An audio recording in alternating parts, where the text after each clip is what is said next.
broadcasting live from an undisclosed location. This is the TCMMA podcast with your host, Chris Cross. Whoa!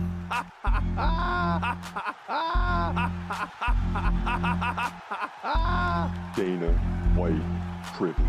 Let's go, baby! Let's go! Let's go! Let's go! Let's go, baby! Dana White privilege. Privilege. Privilege.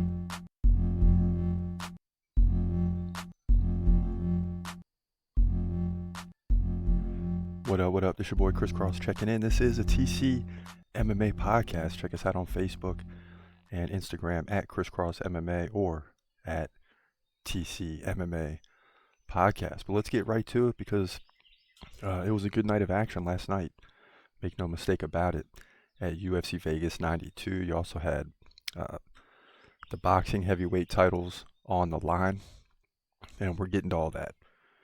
So as we look at some of the top stories today, Angela Hill cashes extra $50K for first career submission. And I'm so happy for her that she's going to be in the top 10. And she did it at 39 years old, beating a top 10 opponent. Khaos Williams clobbers Carlson Harris for KO win. And just an impressive fashion. Impressive victory for Khaos last night. Also, Adrian Yanez is back with a dominant first round KO. So we're going to get into those three fights, show you the reactions in a moment, and then talk about Edson Barboza, Lerone Murphy. You had some other good fights up and down that card, and we'll look at the picks and see how we did last night. In other breaking news, late last night, Khalil Roundtree admits to using banned substance, withdrawals from UFC 303. And this will be particularly good for one UFC fighter. Leon Edwards, Tom Aspinall title defenses among 5 fights announced for UFC 304, including one fight you won't believe. I couldn't believe it. And it's very exciting. Anthony Smith says, in so many words, and I'm paraphrasing, UFC's Khamzat Chimaev can beat anybody across any weight class. Yes! In a one-round fight. So there you have it. And, as much as I want to get upset with Anthony Smith for saying that, you can't blame him for saying that because right now it appears to be true. Usyk beats Fury by split decision to become the first undisputed heavyweight champion in 24 years. The exact reason I don't really watch too much boxing. Also, 2 out of 3 people believe Mike Tyson will beat Jake Paul. So how is Jake Paul the favorite? He's got the big money coming from a few people, more or less. So these are the topics we're getting into today. But first, Angela Hill cashes in on an extra $50K for her first career submission. And this is how it went down last night. Angela Hill backs up Pinheiro, now lands a right. And I'm telling you, man, you can see these fighters' faces when they step in there with Angela Hill. Like, she doesn't look as good necessarily on video and things like that as she does when you step in the octagon with her. And even against the best fighters, Hill's got a shot. And look at this, she's got something locked in here, standing guillotine. Now she's going to pull her down, and Pinheiro's fighting the hands, and she gets out of it. And it's a big opportunity for Angela Hill. She's number 12. This is a top 10 opponent in Pinheiro. Lands a leg kick, nice. 110 left, round 2. And she beats everyone she's supposed to. Lost 2 tough split decision fights against top 10 opponents in the last 2 to 3 years, right? And now she gets this opportunity. So this is a big one. Oh, she locks in the guillotine. Look at this. Pinheiro looks worried. Oh, she's trying to pull off. Look at this. Oh, yeah, this is over. Angela Hill with the victory, baby. Let's go. 39 years old, forget about it. She looks like a 32-year-old, 30-year-old. Like, looks like she's still in her prime, and Angela Hill is pumped up. She jumps on top of the fence, and she should be. Because this is that middle fight that that Angela Hill can get the victory. And I'm so happy that she beat a top 10 opponent and gets to jump back into the top 10. And now she's going to get a big fight against like a 5, 6, 7 because it's Angela Hill. And I can tell you right now, she's going to be on a co-main event or even possibly main event against a top prospect because the matchmakers are going to look at this and say, hey, I mean, she's only lost to top 10 opponents by split decision. That's it. In fights that many people believe she won. But nonetheless, Angela Hill gets the win. She's going to move to 17 and 13. And I know you hear the 13 losses, but as I've said a while back, you might as well forget about those. She just beat a top 10 opponent, Brazilian, that was 11 and 2. And that's why she's pumping her fist, because she knows how big that is here. Women's strawweight division, UFC Vegas 92. Yeah, so what's going to happen here is the UFC is going to fast track her. They got to. Until she loses, because she's 39 years old. So get her a top 5, top 7 opponent. She wins that, give her a big opponent. She wins that, give her a title shot. That's how it's going to go, because she's quickly headed towards 40. You don't got time to waste with Angela Hill, and she seems to be getting better with age. Also, last night, you had Khaos Williams with a dominant KO victory over Carlson Harris. Check this out. Khaos Williams versus Carlson Harris at UFC Vegas 92. And these guys are not feeling each other out at all. Both guys swinging already. And you know Khaos is going to come in with some big punches. Carlson Harris is a guy that can submit you, though. Got to be really careful about leaving yourself out there and making yourself susceptible to takedowns. That's why we were talking about it in the prediction. Like, that's, you know, won't be surprised if Carlson Harris wins his fight because of the takedown ability. But Khaos Williams is my guy, man. He KOs people. He can go the distance if necessary. First minute gone. Not a lot of action thus far.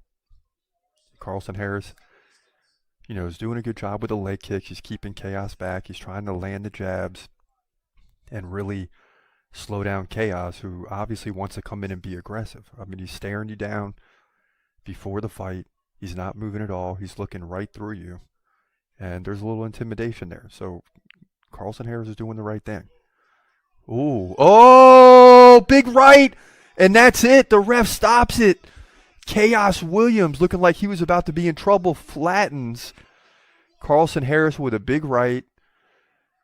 And yeah, when they show this again in full speed, the noise is going to be ridiculous, I'm sure, because it happened very quickly. Very quickly. Unbelievable.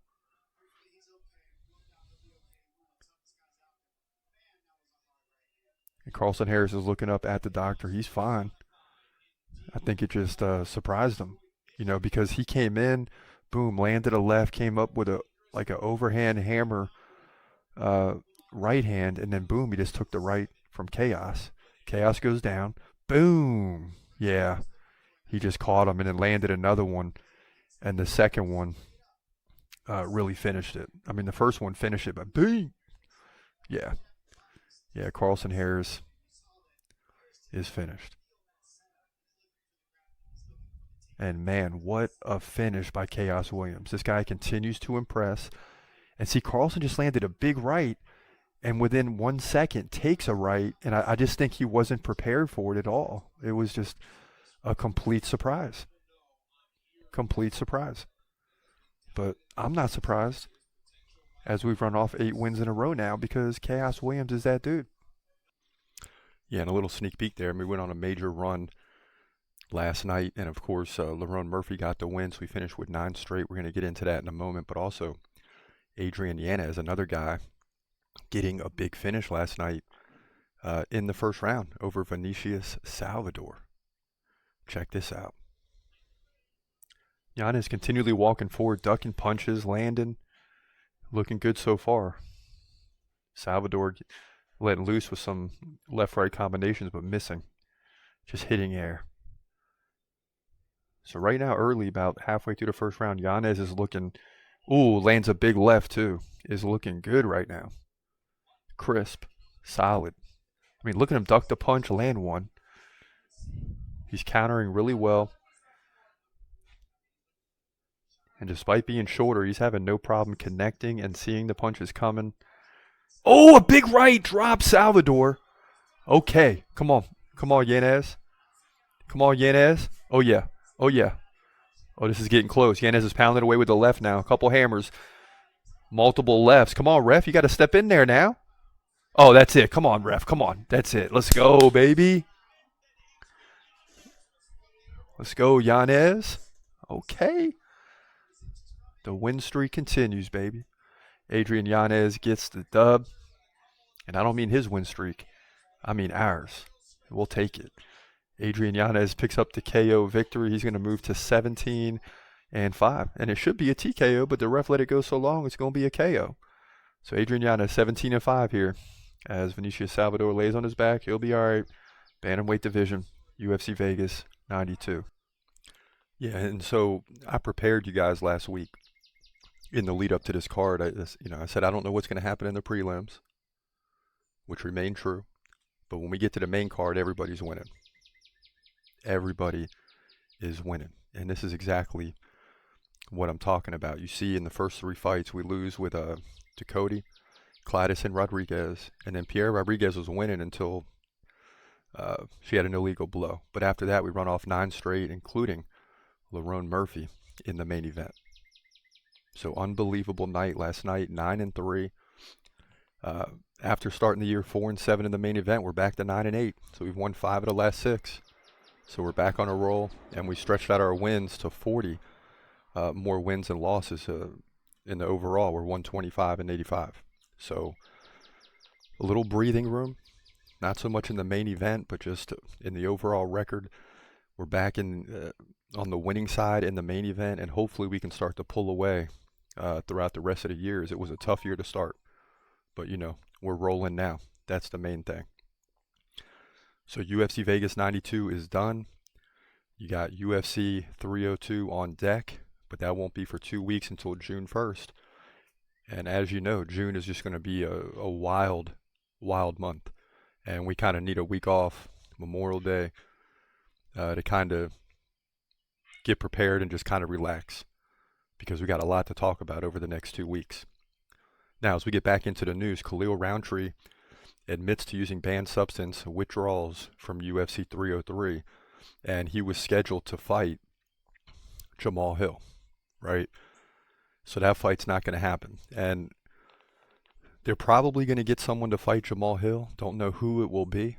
There's certainly guys available to fight.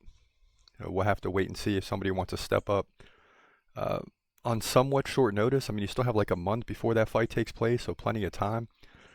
But we'll have to wait and see if somebody wants to step up. But if this is going to favor Ian Gary, who's been chomping at the bit to get on this card, struggling to find a worthy opponent. He wants a guy that can help him in the rankings, that if he beats, he can move up. But at the same time, he just wants to be on the card with Conor McGregor. And maybe he squeezes into the co-main event now, if they can't find a light heavyweight to fight Jamal Hill, who's going to be much better in his second fight from the injury. So that's a tough fight for anyone to take. So more to come on that, but Khalil Roundtree is out. And then the big news over the last couple days, Leon Edwards and Tom Aspinall are set to defend titles. And these are among 5 fights announced for UFC 304. Tom Aspinall will defend the interim belt against Curtis Blades. Leon Edwards will defend the welterweight belt against Bilal Muhammad, 2 guys who haven't lost in years. The only blemish in the last 10 or 11 fights for these 2 was against each other, when you had a no contest. That was a fight that Leon was leading 19-8 in significant strikes into the second round, and we didn't get to see the end. But the big fight on this card, the big fight is Bobby Green versus your boy, Paddy Pimblett. Oh my goodness. Oh, Patty the Patty. Yes, and the crowd's going to be singing and chanting that throughout the night. Bobby Green's this is the perfect opponent to fight in front of the home crowd, because Bobby Green does not care. He's going to talk crap. Okay. And so is Paddy Pimblett. They're both going to be talking crap. And it's just going to be interesting to see how this fight goes down. But Bobby Green wants nothing more than to spoil Paddy Pimblett's performance in front of the home crowd. So that's exciting. Certainly looking forward to seeing that one. So that's UFC 304, and we got a lot more to come on that. Now, Anthony Smith is saying UFC's Khamzat Chimaev can beat anybody across any weight class in a one-round fight. So when you think about that, what he's saying is Khamzat is dominant in the first round, which he was against Burns, which he was against Usman, and then he falls off after that. And I beg to differ. I think the Gilbert Burns fight was that he's no longer a welterweight. That's what we learned in that fight. And then the Usman fight, he got injured. I don't think it has anything to do with the gas tank. Maybe a couple fights ago, yeah. But I think by now, the training and everything, the gas tank is going to be there. But Anthony Smith, is just going off of what we have seen, right? What we have seen. And that's that Khamzat doesn't do well after the first round, regardless if there's an injury, regardless if he's cut so much weight. You remember before the Burns fight, I think it was before, when he was scheduled to fight Nate Diaz and couldn't make weight. It might have been after, I don't know. But the fact is he's no longer a welterweight, and he's doing the right thing going to middleweight. He could have won the welterweight title, but the UFC just made him wait too long. And that would have been a tough fight against Usman, at that time, or even Leon Edwards, because, they needed to do it right away, because now he's just getting stronger and stronger, and welterweight, 170 pounds, is just no longer an option. It's just not an option. Moving forward, Usyk, I think, beats Fury by split decision to become the first undisputed heavyweight champion in 24 years. And it's wild to think, because I used to be a huge boxing fan in the 90s, right? When Tyson was coming up and you had Evander Holyfield and Lennox Lewis, and, but 24 years. What year are we in? We're in the year 2024, right? And it's been since the year 2000 since we've had undisputed heavyweight champion, meaning a champion that holds all the belts. And this is hard for, some of you younger guys to understand. So let me break this thing down. Because in the UFC, if you win the belt, you're considered the champion of the world.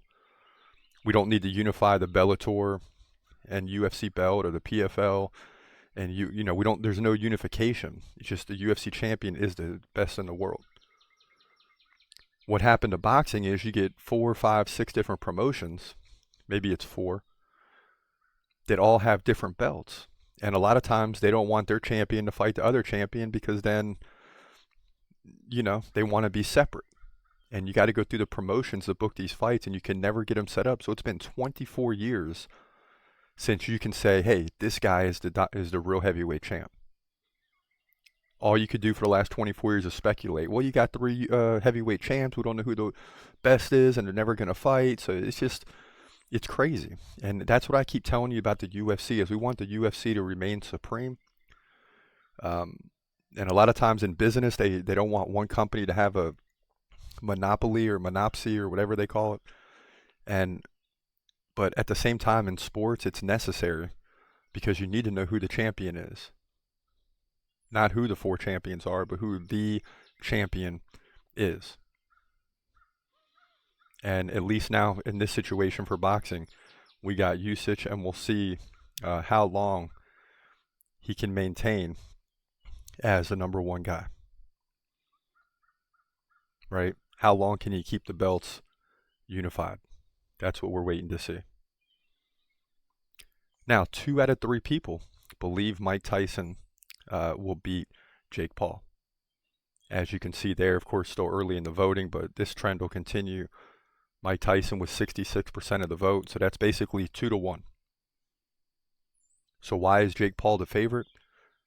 Because there's a lot of big money flowing towards Jake Paul. Why? Because if Mike Tyson's going to win, you got to believe he's going to finish Jake Paul in the first 3 rounds. It does help Mike Tyson. It's only 2-minute rounds for sure. This is basically a 5-round fight. And even less than a 5-round fight, because you're getting a break after every 2 minutes. So Mike Tyson's going to remain fresh. He might get tired in the 6th, 7th, 8th round, maybe. But he's going to be pretty fresh. And, Now you're dealing with KO power through the 4th, 5th, possibly 6th round. And I don't see Mike Tyson winning a decision. So I think that's why the big money's coming in toward Jake Paul to keep him as the favorite. But at the same time, Mike Tyson has a better shot to win now than he would if this was 8 3-minute rounds. Tyson would be in a little bit of trouble if this fight goes later, towards rounds 5, 6, 7, 8. So Mike Tyson does have a little bit more of an advantage with the shorter rounds and it being just an 8-round fight. So it's going to be interesting. And, I believe Jake Paul is going to win. I've been on record as saying that for the last 2 months. And it's rough because I'd like to see Tyson get the big KO. Who doesn't want to see Tyson get the big KO? And if he does, then I got to come back and say I was wrong and this, that, and the other. But in the back of my mind, I know Tyson can get the KO. It's just a matter of what do I think is actually going to happen. And I think what's actually going to happen is Jake Paul is going to win this thing by decision. And Jake Paul's looking big right now. If you've seen his neck, he's beefing up, and this man's ready to go. Make no mistake about it. So that's what's going on in the world of MMA. Also in the world of UFC, right? Boxing is part of MMA. UFC is part of MMA, except it includes all the skills, pretty much. And that's just the difference. Boxing is just one of the MMA skills. So, a lot to coming up. And we'll have to wait and see. UFC 302 on deck. Makhachev versus Poirier. That's going to be the center of discussion for the next 2 weeks. Does Poirier have a shot? Or will Makhachev, run through him? We'll have to wait and see. But for now, this is your boy Chris Cross. Hope you have a great day. And as always, God bless. Peace.